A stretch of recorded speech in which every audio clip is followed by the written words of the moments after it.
Assalamualaikum warahmatullahi wabarakatuh. Alhamdulillahi rabbil alamin. Asyhadu an la ilaha illallah wa asyhadu anna Muhammadan abduhu wa rasuluh. Allahumma salli wa sallim wa barik ala sayyidina Muhammad wa ala alihi wa dzurriyyatihi wa ashabihi wa jami'i ummatihi amma ba'd. Kepada kaum muslimin muslimat rahimakumullah, pada hari ini semoga kita semuanya selalu dalam lindungan Allah Subhanahu wa taala, selalu dalam limpahan rahmatnya dan hidayahnya, sehingga kita termasuk orang yang selamat di dunia wal akhirah. Saudaraku semuanya, pada kesempatan ini aku Al-Bagir hendak menceritakan tarikh Syekh Abdul Qadir Jailani pada bagian yang kedua, kelanjutannya yang kemarin, part 1. Bismillahirrahmanirrahim. Ketika beliau Syekh Abdul Qadir Jailani sampai pada suatu tingkat kesempurnaan kerohaniannya, ternyata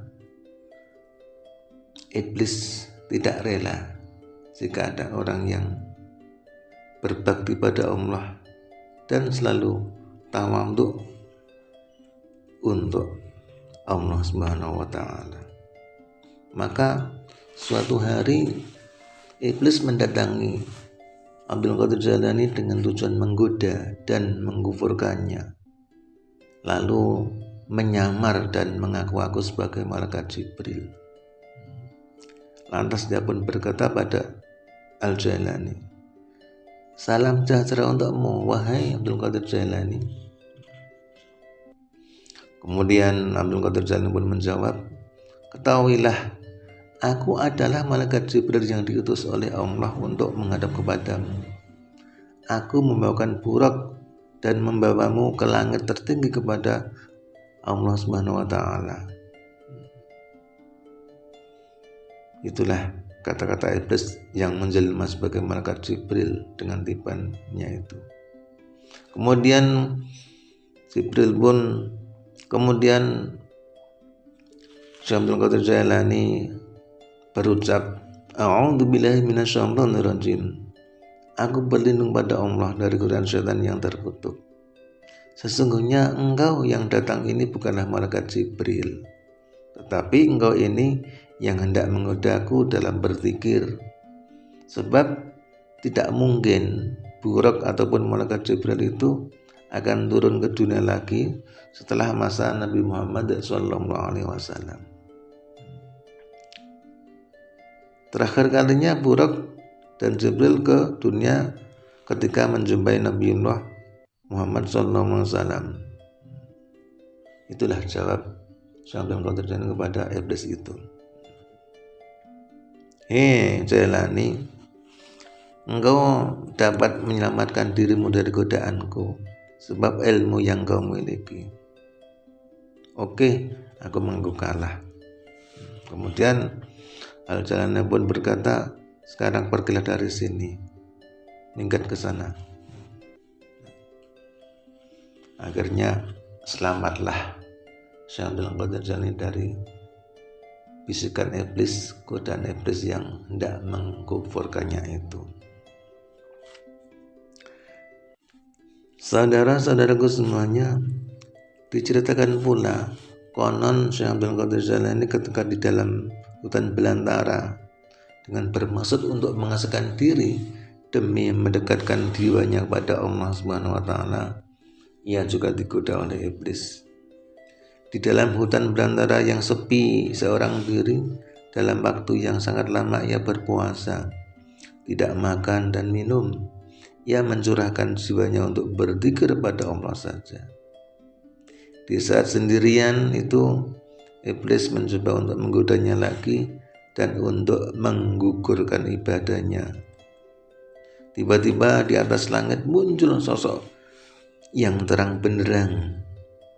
Untuk sementara waktu, Syekh Abdul Qadir Jailani pun juga takjub dengan keadaan itu. Itu apa itu? "Wahai Abdul Qadir Jailani, aku ini Tuhanmu. berkat ibadahmu dan kemakrifatanmu, maka engkau sekarang menjadi manusia yang istimewa dalam pandanganku. Karena itulah aku memberi kemurahan bagimu. Sekarang aku menghalalkan bagimu sesuatu yang haram.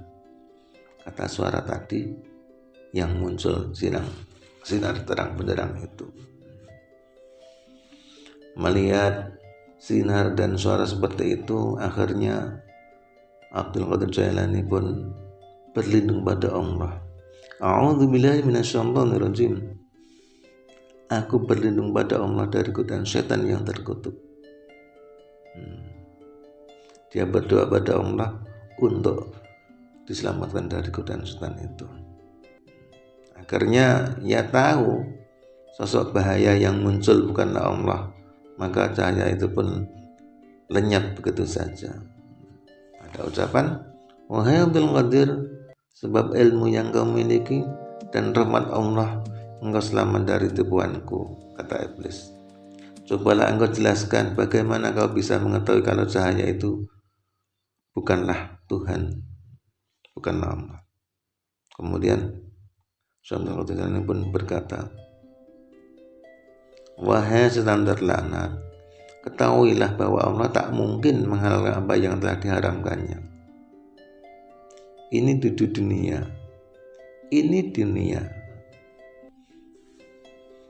Maka jika sinar cahaya yang terang benderang tadi mengaku sebagai Tuhan dan menghalalkan yang haram, jelaslah bahwa itu tipuan dan daya upaya iblis untuk menjadikan diriku terperosok pada kekufuran, kata Abdul Qadir Jailani. Demikianlah dua pengalaman yang pernah dialami oleh Syekh Abdul Qadir Jailani dalam digoda oleh iblis. Benar dan tidaknya cerita itu bukanlah suatu soal yang besar. Yang penting bagi kita ialah memetik hikmah, makna dan cerita yang terkandung di dalamnya. Walaupun misalnya cerita itu hanya karangan belaka, namun mengandung nilai pelajaran, itulah tidaklah melanggar suatu syariat. Semoga saja kebenaran berada dalam sejarah hidup Syekh Abdul Qadir Jailani yang dimuliakan oleh Allah Subhanahu wa Ta'ala itu. Saudara-saudaraku, kaum muslimin muslimat rahimakumullah. Syekh Abdul Qadir Jailani semakin lama semakin menemukan jiwanya dan semakin mudah dirasakannya untuk bisa berhubungan dengan Allah. Kita sadari orang yang sudah berada pada tingkatan kemakrifatan, maka mata hatinya menjadi lebih jernih, kalbunya bersih. Apa yang dikerjakan dari turkannya dalam kata-katanya merupakan suatu tindakan yang digerakkan oleh nur ilahi. Maksudnya sifat-sifat hewaninya sudah lenyap dan akal pikirannya menjadi mulia. Barangkali karena demikian itulah maka semua gerakannya, perbuatannya, dan kata-katanya bukan karena dorongan nafsu, tetapi karena dorongan kerohaniahannya. Di saat-saat Syekh Abdul Qadir Jailani mencapai puncak kesempurnaan ilmunya, ilmu ma'rifatnya, waktu itu Baghdad dilanda krisis mental dan agama. Orang-orang muslim semakin lemah keyakinannya terhadap Islam. Mereka tak lagi mementingkan kehidupan akhirat, tetapi mengejar kemewahan harta dunia. Mereka banyak yang terlena oleh nafsunya sendiri. Ibadah yang dilakukan hanyalah suatu sebatas syariat dan dianggap bukan suatu ibadah yang suci, melainkan hanya suatu kebiasaan ataupun hanya sebagai kebudayaan saja. Pada saat-saat seperti ini, Syekh Abdul Qadir Jailani bermimpi dalam tidurnya, seolah ia menelusuri suatu jalan di Baghdad. Ia menjumpai seorang yang kurus kering dan lemas terbaring di tepi jalan. Orang yang sedang terbaring dengan lemas menyalaminya. Kemudian Abdul Qadir pun juga membalas ucapan salamnya. Assalamualaikum. Waalaikumsalam. Kata Syekh Abdul Qadir Jailani pun menjawab juga. Wahai Tuhan, bantulah aku ini. Aku tak bisa duduk sendiri tanpa bantuanmu, tak bisa bangkit tanpa bantuanmu. Tolong Allah aku ini. Kemudian Syekh Abdul Qadir Jailani pun juga memantaunya, sehingga orang itu bisa duduk dan bisa berdiri tegap. Namun Syekh Abdul Qadir Jailani pun menjadi heran. Karena apa? Karena tiba-tiba tubuhnya yang menjadi gemuk, tegap dengan cepat itu. Padahal sebelumnya orang itu kurus, kering, kerontang, tak berdaya, lemah. Tiba-tiba menjadi orang yang gemuk itu, tegap dan kuat. Kemudian orang itu pun berkata, sesungguhnya aku ini adalah agama kakekmu. Aku menjadi sakit dan menderita, sengsara dan tersiksa. Namun ternyata Allah telah membangkitkanku kembali melalui bantuanmu, kata orang asing tersebut dalam mimpinya.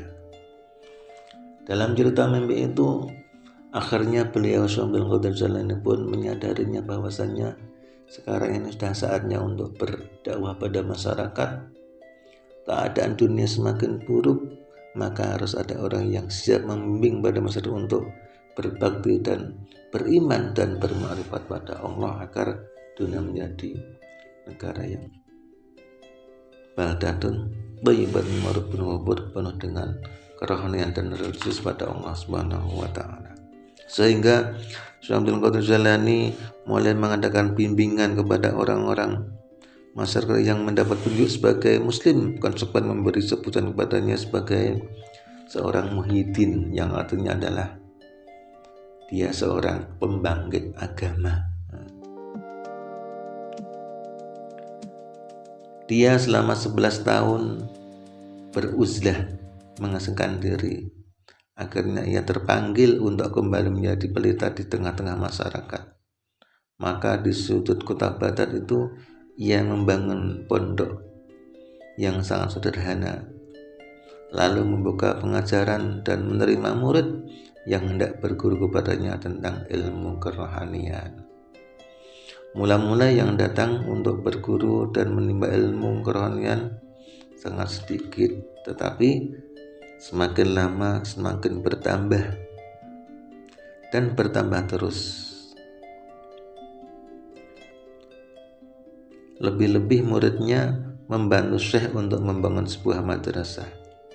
Syekh Abdul Qadir Jailani mengajarkan ilmu agama yang murni, menghindari bid'ah dan riya, karena ia sangat dikenal sebagai seorang mursyid, guru yang solih, ilmunya yang mumpuni, akalnya yang jernih, dan ibadah syariatnya yang tekun.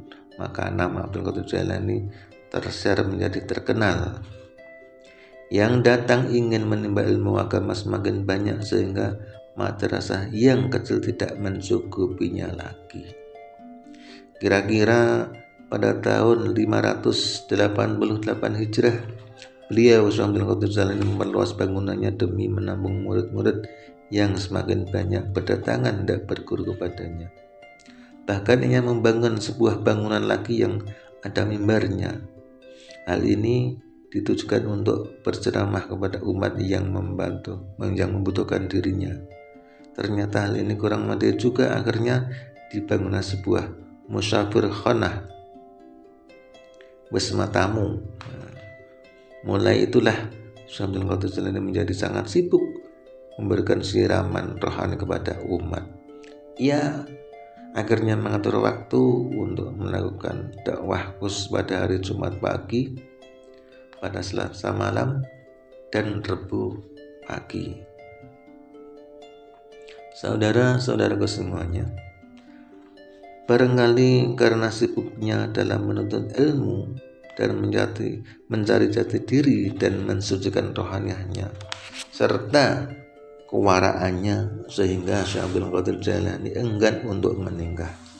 Semula ia menganggap sebagai bahwasanya perkenalannya mengganggu pikirannya dan kesibukannya saja dalam beribadah Allah. Mungkin karena depan itu sehingga sampai berusia 50 tahun ia belum menikah juga. Akan tetapi demi mematuhi perintah Rasulullah dan untuk mengikuti sunnahnya, maka ia pun menikah juga. Ia mengawini wanita bukan karena dorongan atas nafsunya, sekali-kali tidaklah demikian. Tujuannya yang nyata, yang hakiki, pertama untuk mengikuti sunnah Rasul, yang kedua tujuannya ialah mendapatkan keturunan. Maka dari itu, tepat usia 51 tahun beliau menikahi 4 wanita soleh sekaligus, yakni pada tahun 521 Hijrah.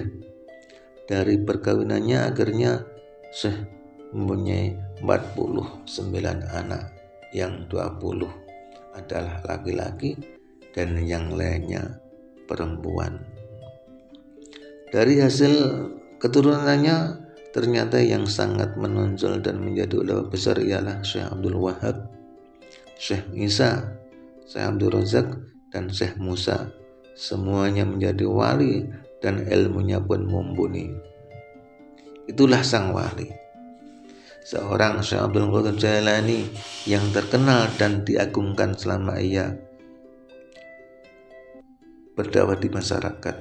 Ia seorang sufi tetapi tidak terlalu keras. Dalam sepanjang usianya ia membagi waktu untuk beruzlah, berdakwah, dan bergaul dengan masyarakat.